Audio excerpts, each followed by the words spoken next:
Hi, I'm Tyson Franklin, and welcome to this week's episode of the Podiatry Legends podcast. The podcast is designed to help you feel, see, and think differently about the podiatry profession. With me today is Kirsti Mann, and she is the owner of Highett Podiatry in Melbourne. And she has another business underneath that called the Dance Clinic. So we're going to talk about the Dance Clinic and also about podiatry and dancing. So, Kirsti, how are you doing today? I'm great. How are you? I'm good. And we were having a bit of a joke. That's why I got a big smile on my face that people get Kirsti and Christy mixed up all the time. Has that been a problem your whole life? My whole life, and particularly because my full name's Kirstine, I get Christine as well. So, Oh, yeah. yeah. So you cop it from all sides. When I was a kid growing up, people would say, "Oh, what's your name?" And I go, "Tyson." They go, "Oh, yeah, what's your first name?" Yeah.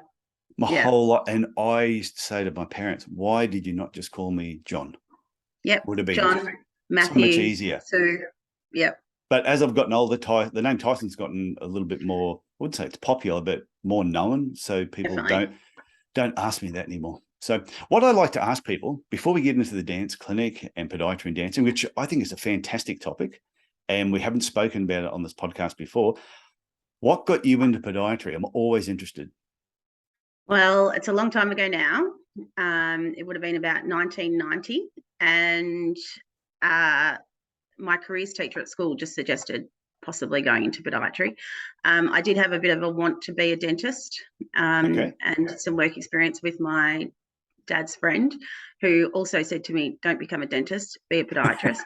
Everyone loves their podiatrist, and everyone hates their dentist. So I really had no idea what being a podiatrist involved. Yeah. So I thought, hey, why not give it a go? So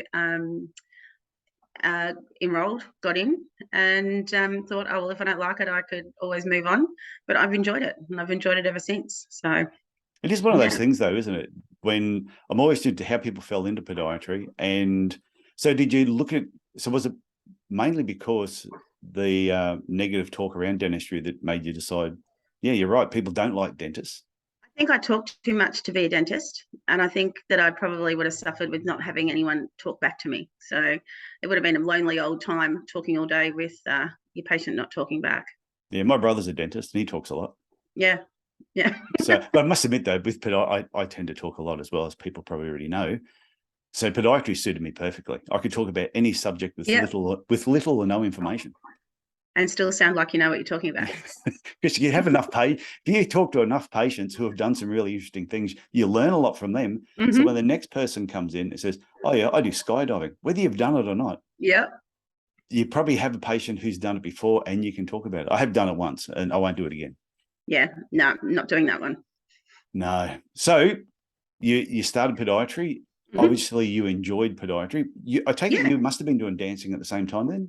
Oh, look, when people say, was I a dancer when I was young? I say I danced. So Yeah. I did a lot of ballet right through to doing VCE dance, and enjoyed that obviously as well. I then obviously went into podiatry, and it wasn't really a big part of my podiatry practice for quite some time. But then after I had my daughter, she started dancing at 2.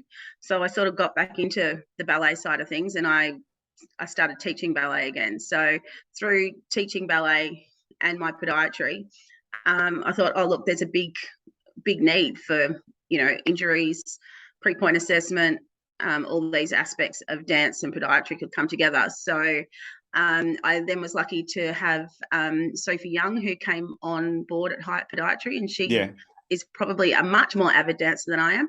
So together we started the dance clinic, and we still run our Highett Podiatry, which is our big general practice, and then we have the sub clinic, the dance clinic, that we get patients from literally all over Australia.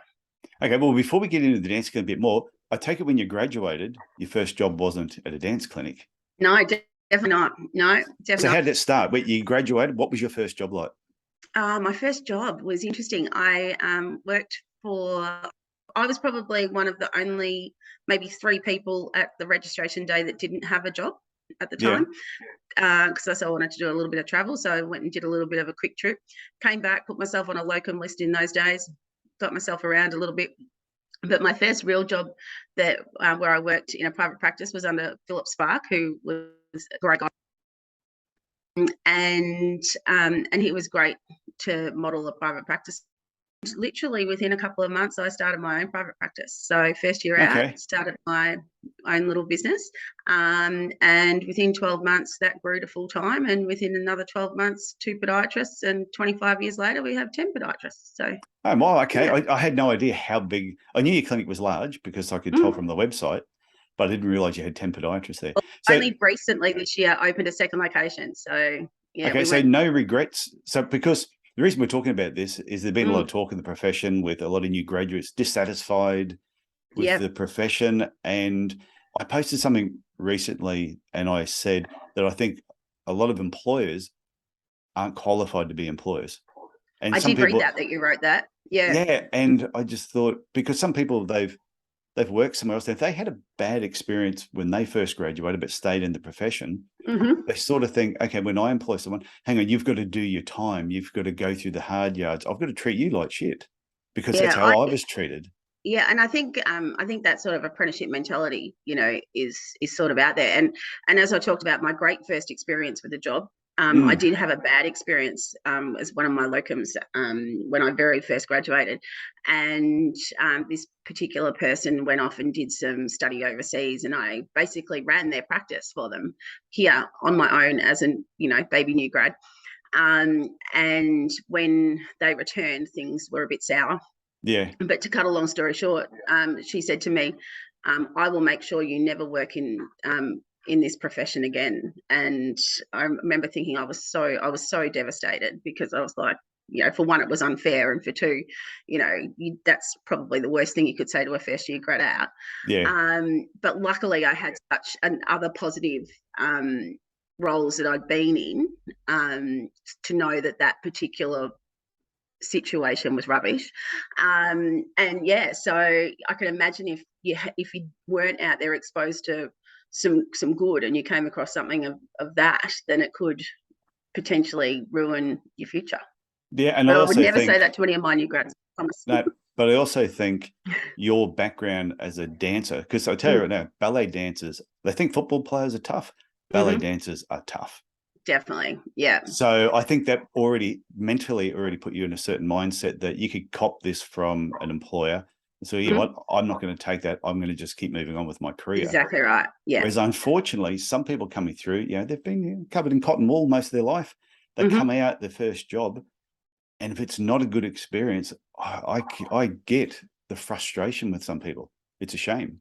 Yeah, and I think what you said before about some employers not being qualified as such to take on new grads, I think it's really the employer's responsibility to look after those new grads for the future of our profession. And unfortunately, when you say qualified, I don't know if anyone really knows how to do it other than if they've had a good personal experience. And sometimes if they've had a bad personal experience, it makes it very difficult for them to be able to, the cycle just continues. Yeah, maybe there should be a course on how to be a good employer. Well, yeah, or just a good mentor as well, because I think, the mentorship, can work even for a lot of podiatrists, unfortunately, are still out there working, on their own. And the mentorship can certainly be a positive thing for them as well. Oh, definitely. Well, I did a video I did a video recently, and it was sharing the frustrations that podiatrists share with me when they join the Podiatry Business Owners Club on Facebook. And one of them was, I get frustrated having to teach new graduates biomechanics. Yes. And I said, it's your responsibility with a new graduate who's just started. If you're going to employ them, it's your responsibility to train them and make them better. The university can only teach them so much. Definitely. I think it was you. I'm not sure if it was you or someone where I read where someone said something about, I get sick and tired of putting all this effort into my new grads and then they leave me. And the response was, well, if you didn't put any effort in and they stayed, you'd be a lot worse off. I may have mentioned, I think that's been mentioned a few times. Yeah, I think that's a great thing, because you want to put the effort in, because you hate it if you didn't and they ended up staying with you. Well, I think Tom O'Toole was a owner of the Beechworth Bakery in Yeah. Victoria. I went to we had a conference down in Victoria where he came and spoke. Yeah, I was at one as well, and there he you go. wasn't at the podiatry conference, but it was at a business conference. To And our I love his joke where he used to say, "Oh, my name is really Tom Toole, but everyone used to call me Dickhead because of Toole." So he changed his name to O'Toole, and he was the first one that I heard say, "Yeah, people get frustrated when they train people and leave, but well, what if you don't train them and they stay? How bad's that going to be?" Yeah. And a lot of podiatry clinics do that. Yeah. Or just don't offer any of that support, and the podiatrists don't get any better because they haven't got that that good support around them. So yeah, I'm very passionate about having the new grads properly looked after and mentored. So yeah, we try to do that a lot in our practice. I think 5 out of our 10 are under the age of 30. So that's quite a good number. Well, we used to all be under 30 at one stage. Oh yeah, a long time. But I was talking to a recent. I get emails from recent graduates a lot asking me, just getting my opinion on certain things, and I say to a lot of them, look, I don't believe in breaking contracts. I think if you've signed a contract, it's 1-2 years, you should abide by that contract. I said, however, if in the contract it says there is going to be weekly mentoring and you're not getting that, I said, then your employer has broken the contract, not you. Yes. I said, so I think you're then entitled to walk away because they're not living up to their end of the bargain. And there's so many good employers out there that I know who are always looking for somebody.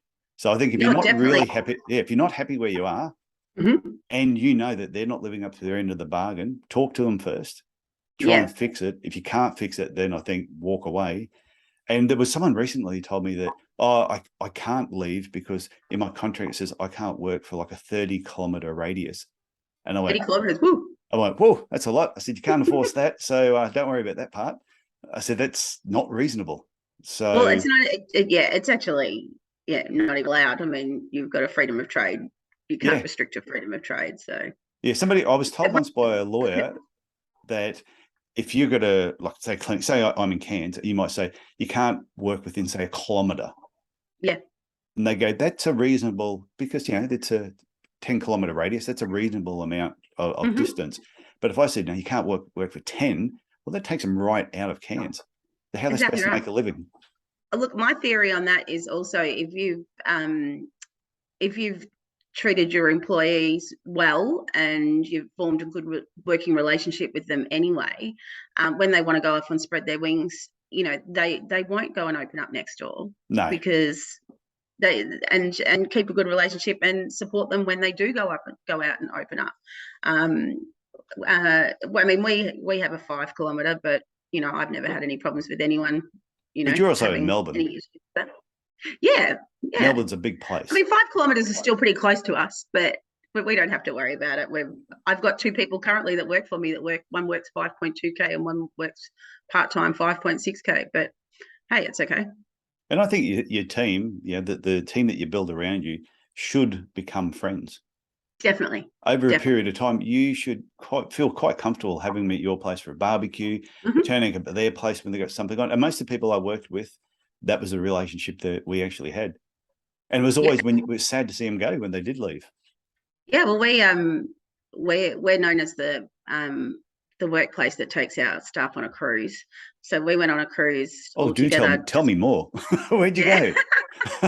we went on the cruise to nowhere, Melbourne to Melbourne, but we went on a 3-night cruise just before COVID broke. So and then that was going to be something that we were hoping to do, and I'm happy to announce this week to the staff that we've booked our next one for next February. So but it's a really good thing to do, social things with your staff to keep that good staff morale up. So yes, Highett Podiatry is cruising again.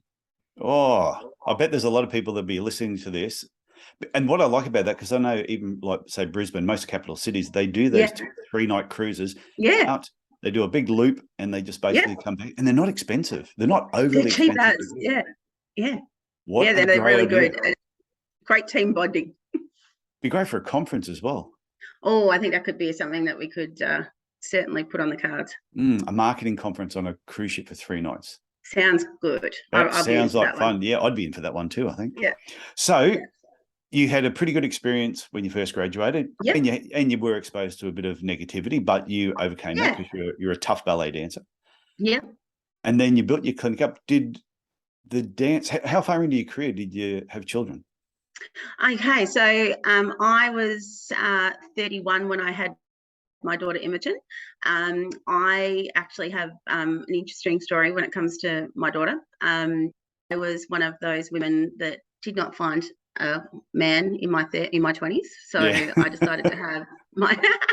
I currently am engaged. I have to have a man now, but I always wanted to be a mother, so that was another reason why I chose to do podiatry, because of the flexibility of hours, etc., etc.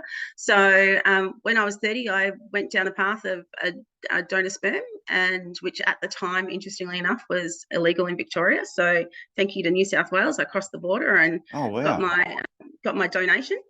And so you can go out on a Friday night and get a donation, and that's legal. You can't do it. Couldn't. Yeah. Comes with a little bit more complications. So yeah. So very lucky to fall pregnant, and my daughter Imogen was born. So and hence, so then I'd had my practice then, which was quite well established. Podiatry was great. I used to work about 2.5 days a week when Imogen was little. Even as a baby, she'd come into the clinic and she'd be asleep in the next treatment room, sort of thing.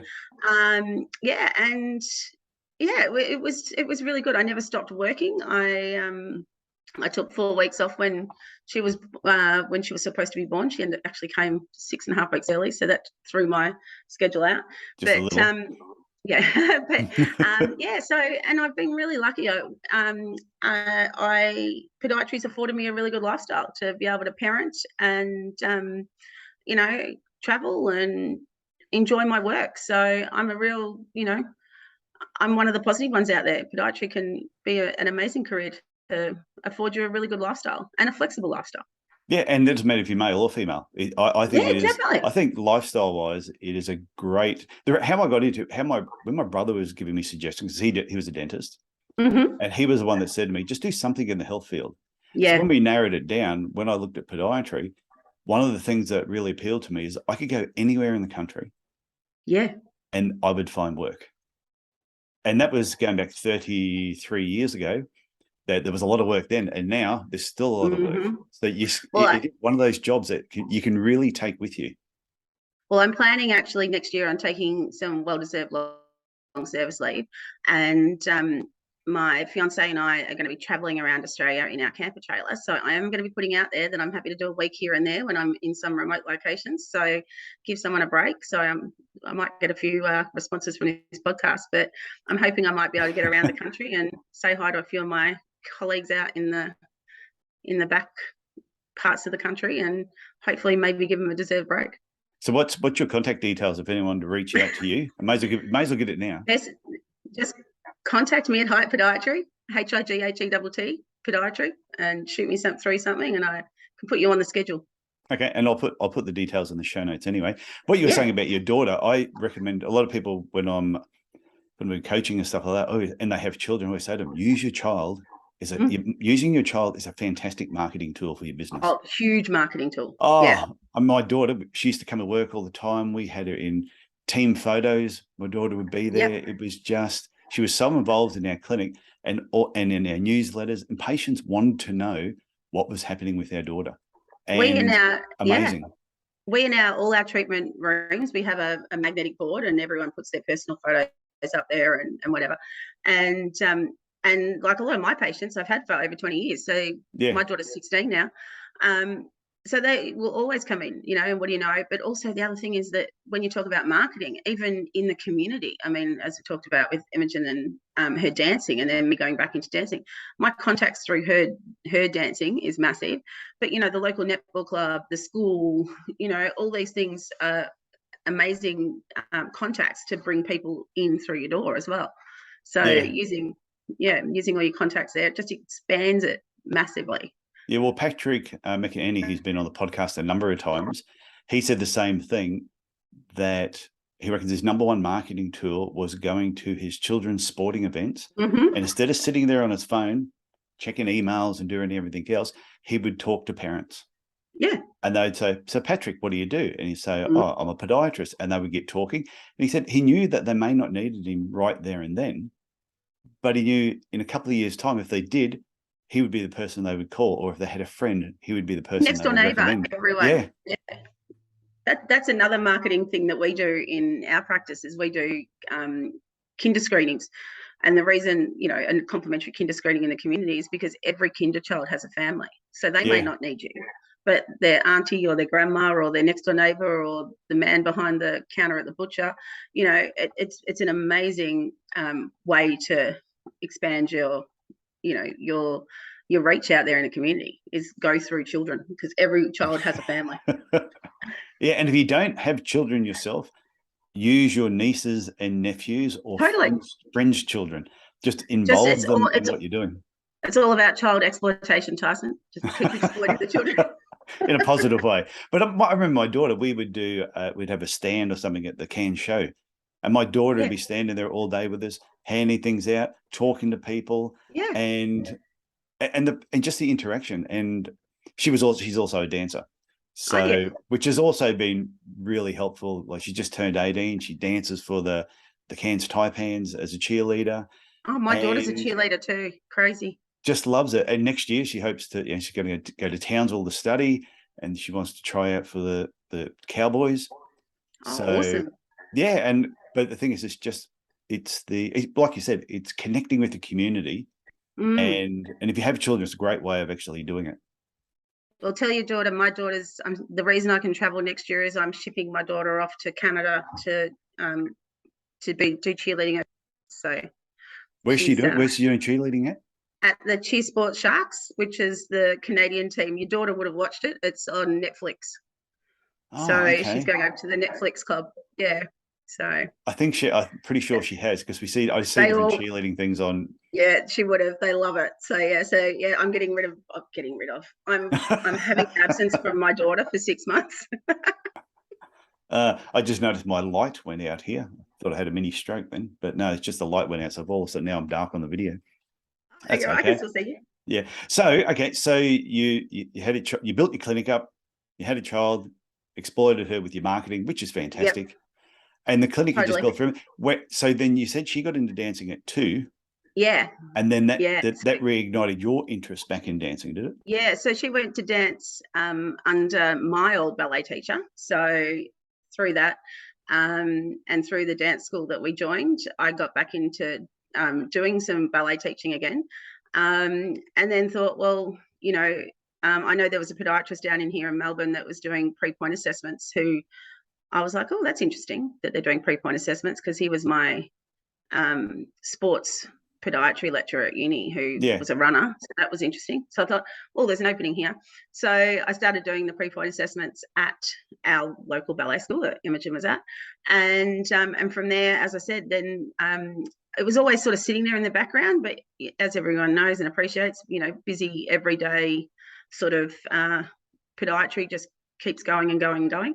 And as I said, when Sophie Young came on staff as a new grad, she was super keen in the dance side of things. Yeah. So we thought, oh, well, why don't we give it a go? So we, you know, pretty much set up a website, set up a booking system just underneath Highett Podiatry, and it's just gone absolutely great guns. And particularly thanks to her, because during COVID, she actually spent quite a lot of time at home because her fiance was quite compromised. So if you actually jump on our website, thedanceclinic.com.au, you'll see lots of Sophie who made lots of videos and I did see those, all the content. So so big congratulations to Sophie there. But she literally, as you know, Melbourne, we were locked down for a long time. You were a little. So that website went great guns through COVID, and we use that every day when we see our dance patients, because there's a whole lot of rehab exercises. So we just link all that through. That keeps, you know, it's sitting all there on the website. So it was a lot of work initially.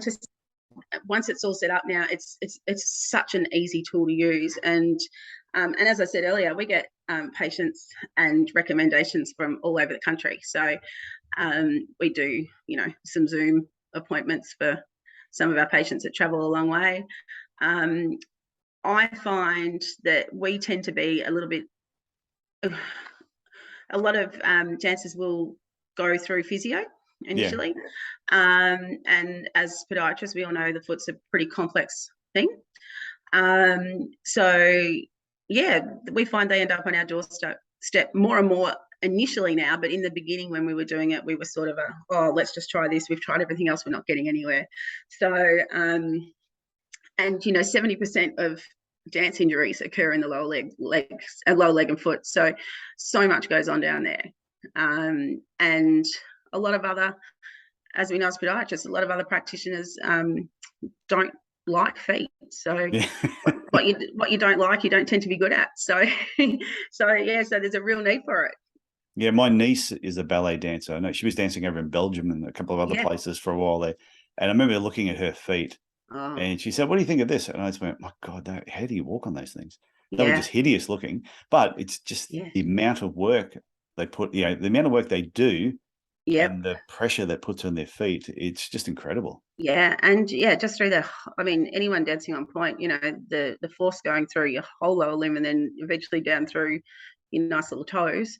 It's massive. So and a lot of unfortunately a lot of the foot injuries, they're pretty much the same as what we see in our clinics every day, but they do get a little bit missed.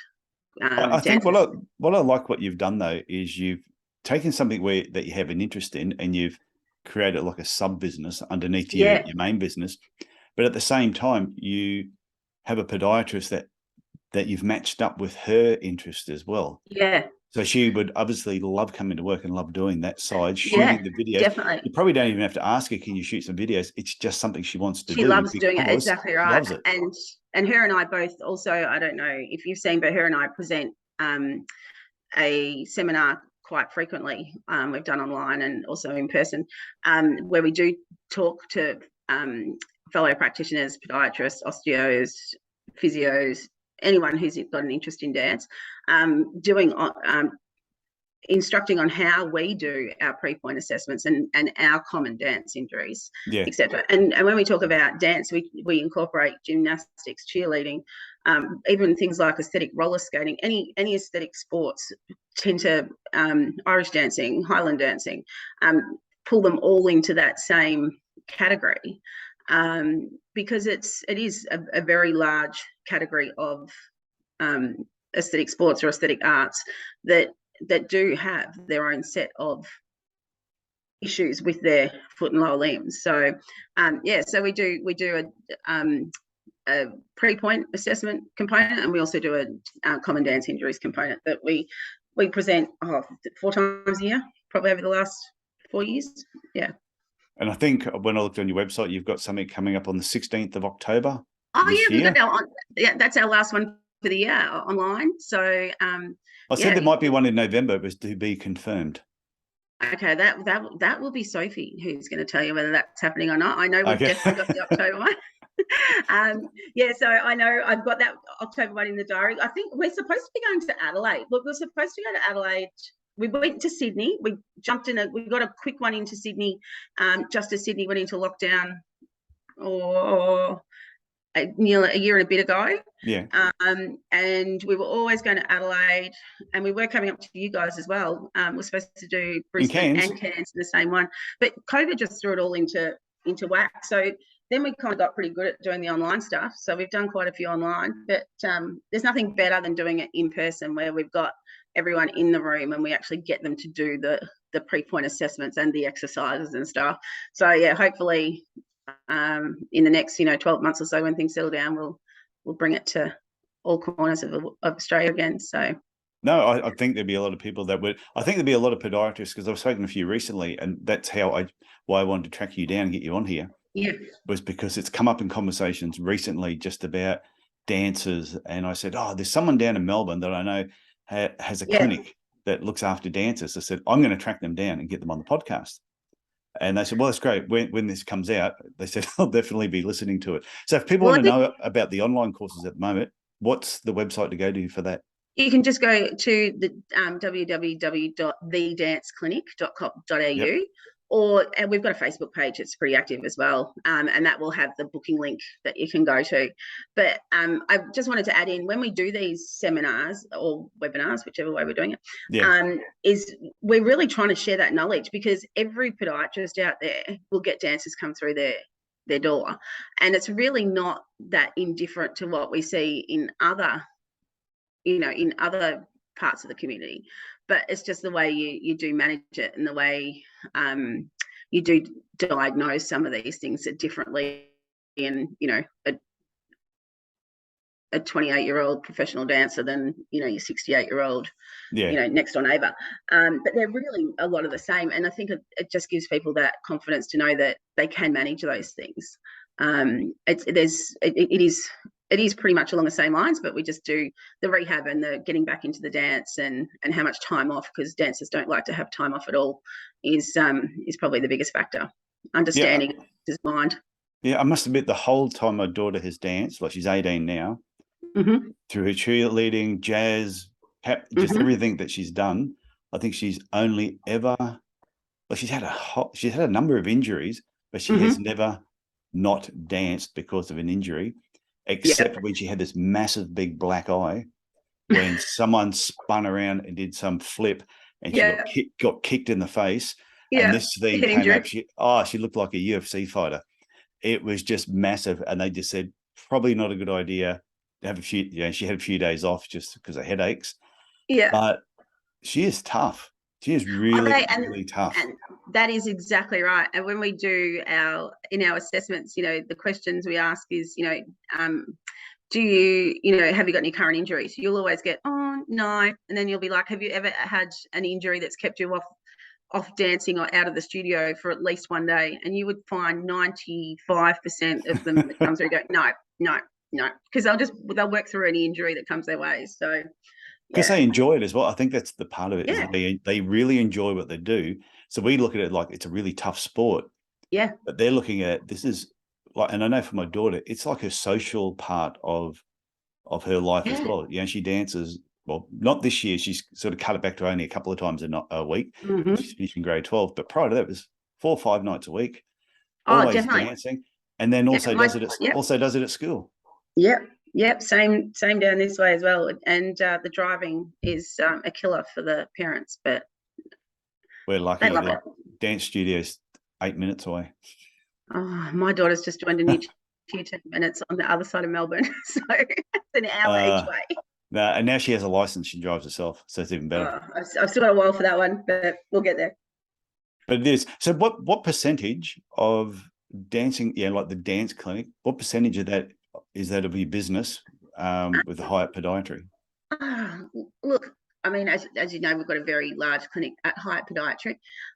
Look, it's not a hugely large component of patients that come through. Yeah. But I'm just to get a value.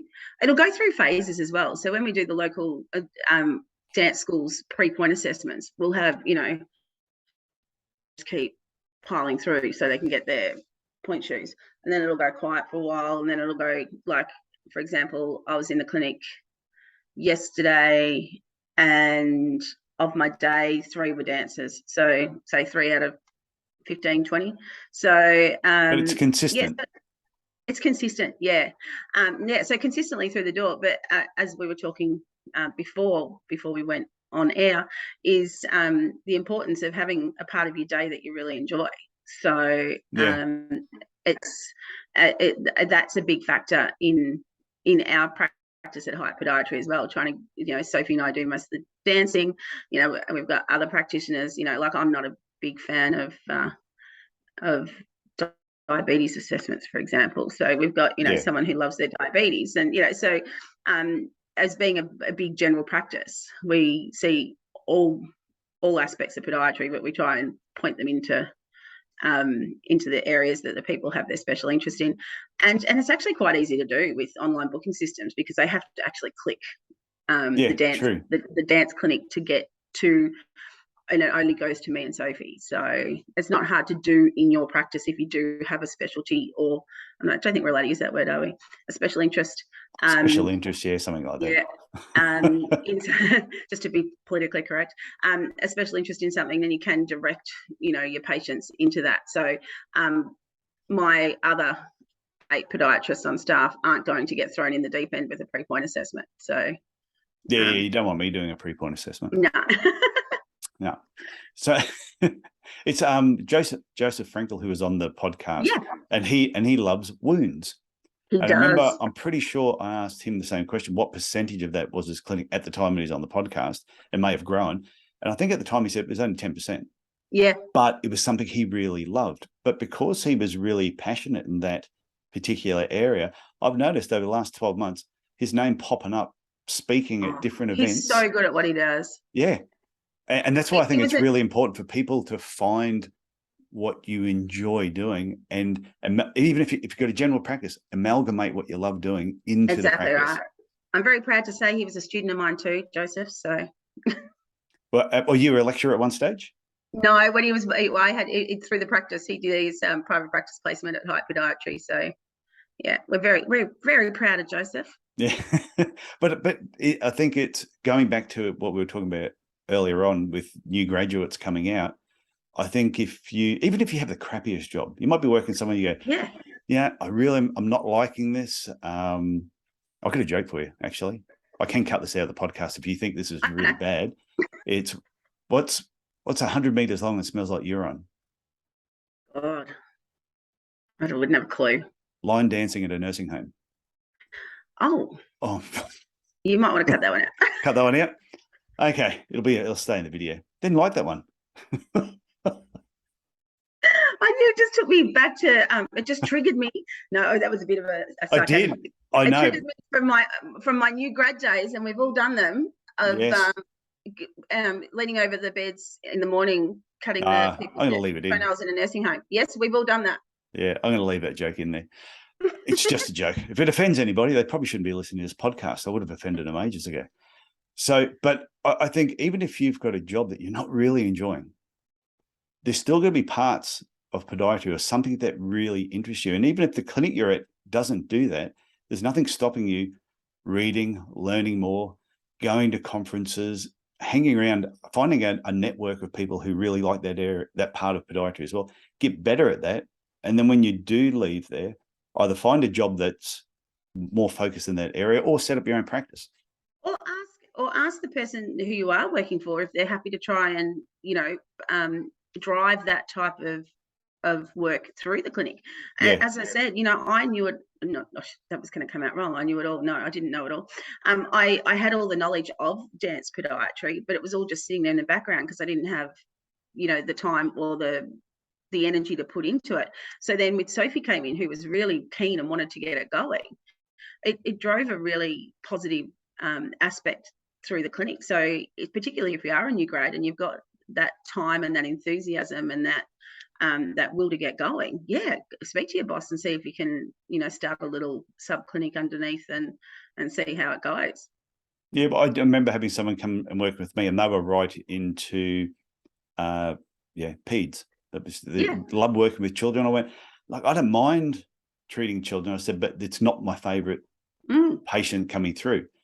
But they absolutely loved it. And they said, well, I used to work at this peds clinic, and these are all the skills that we learned. I would love to introduce this into the clinic. I said, okay. So I gave her, I said, just whatever you need to spend to get this set up. So she did all that.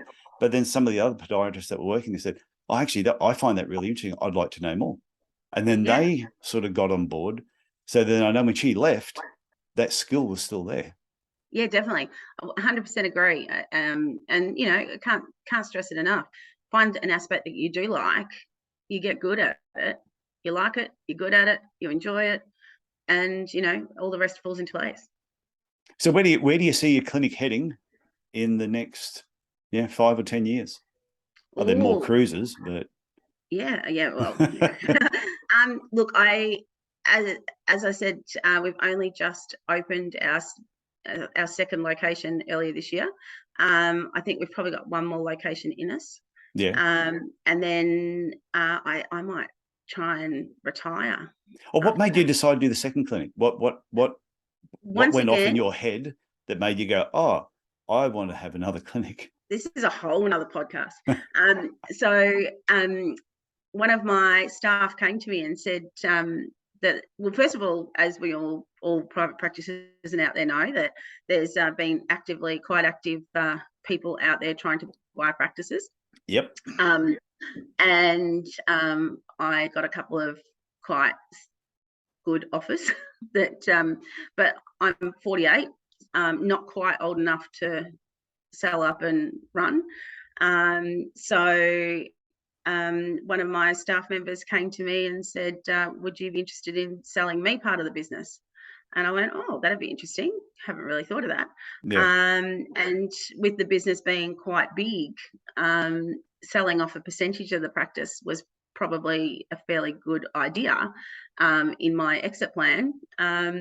So yeah, looked at it and went, well, this is not a bad thing. So with that percentage of that I sold out of the practice, put it into buying and setting up a new location. So I knew that the location near us was well and truly in need of a nice, big, large podiatry practice. Yeah. So we don't do it by halves. We've got, 5 treatment rooms in the brand new practice and 5 treatment rooms in the other practice. So went and opened this very large, big practice about 6 kilometres away from our other one. And okay, so 6 kilometres in Melbourne is a big distance. Well, it's only a couple of suburbs. It's yeah. We also had to be careful, as I said, this is a whole other podcast.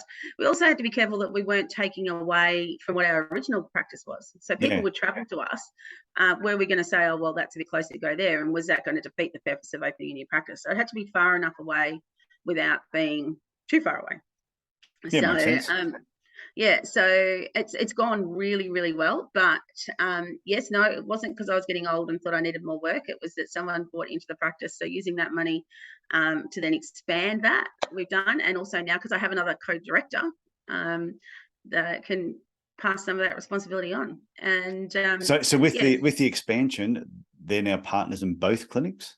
Yes. Oh, good. Okay. Yes, which I think is I think is a very good way of doing it, because then you're sharing the whole experience. And I know a lot of people do it the other way. I know, and I don't, because when you first said that, I'm thinking, oh, they're going to get annoyed if you've set up a second clinic that draws away from the main clinic, and they've just invested in the main clinic. And I have heard of that happening. Yeah. And I always tell people, just be careful of that. Yeah. So no, I think this is definitely a good way to go. And obviously the first practice, it's 25 years in existence, is turns over perfectly easily and well. And modeled the second practice pretty much identically on the model of the first practice. So for all of you that don't know Melbourne, Highett is actually a suburb, so it's called Highett Podiatry.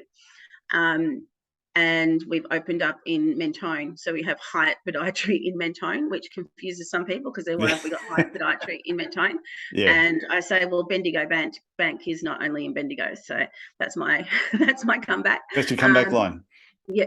So, but when you've got a good brand, why would you change it? So that was our decision why we kept it, because we're well known in the area. So so hopefully maybe have one more practice in us, and maybe take on another partner into the business, and hopefully gently ease myself out and travel around Australia doing my little locum work for people. I don't know.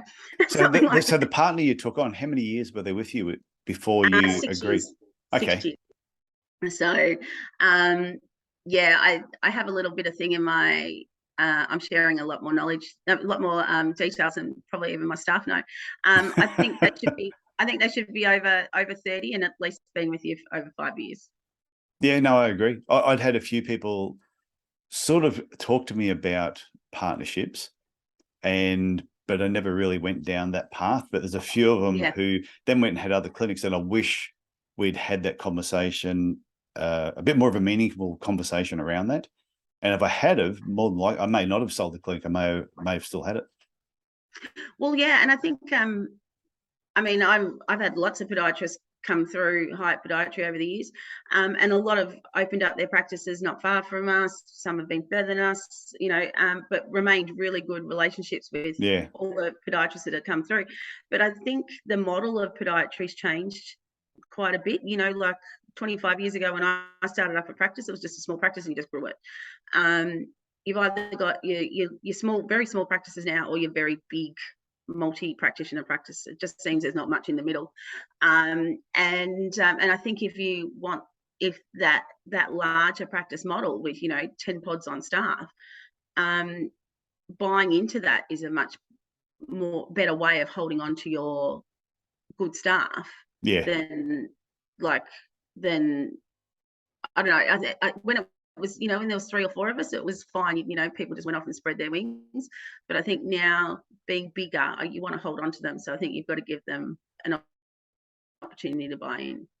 Yeah, and I've seen some people try to sell businesses where the business is really 4 or 5 medical centres that they work from, and it's just EPC patients, and it's just bulk build. And what they're asking for some of these practices, I'm like, well, it's really 5 part-time jobs that they're trying to sell you a job. Well, that's all, you're buying yourself a job. But also, who owns that? Who really owns that? I know. But we could talk about that and forever as well. Yeah, I know. So before we wrap up, I haven't asked this question for a period of time. If anyone listens to the podcast all the time, to wrap up, do you have a final tip? If somebody's listening to this podcast and they were sitting down at the bus stop and you just happen to be sitting there waiting for some reason, and they said, "Oh, you're Kirsti Mann. Can you give me one tip that will help me in my career?" What would it be? As the podiatrist? Yeah. Look, I think my big thing is remaining positive. I think every day we need to see positives in something.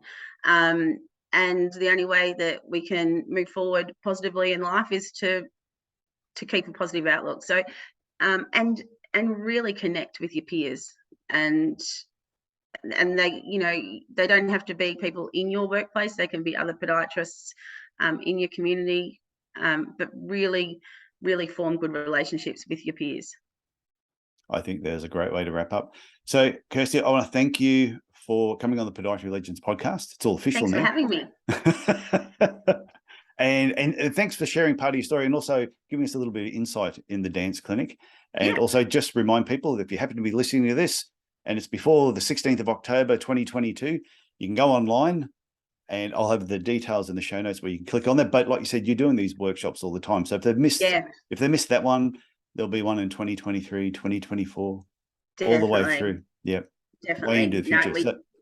We do run them often. So yeah. And anyone else today, any other questions, feel free to shoot me a message. That's fine. No, that is fantastic. So thank you very much for coming on. Thank you for all you do, Tyson. It's great.